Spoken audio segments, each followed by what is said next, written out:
Roberto, Roberto Quirós es otro de los músicos curuzucuateños. Él estaba en las filas del grupo Zapucay, aquel dirigido por nuestro compoblano Guillermo Loncho Insaurralde. Y Roberto compuso un tema para Curuzú que revive algunas anécdotas, rememora algunas anécdotas de acá de nuestro pueblo. ¿Mm? Acá el grupo Zapucay, con Loncho en guitarra, también Roberto Quirós en guitarra y voz.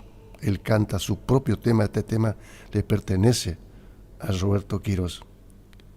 Y lo invitaron al gran Nini Flores, el hermano de Rudy, para que le rime su bandoneón.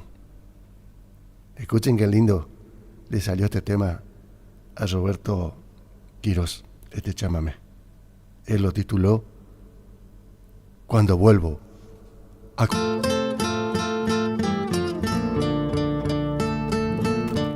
Perdón, acá hay una confusión. Este tema que estamos escuchando es Mateo, que es Volver a mi pueblo. El que sigue, el corte número 6, ese es Cuando vuelvo a Curuzú. Después sí vamos a escuchar a Mateo.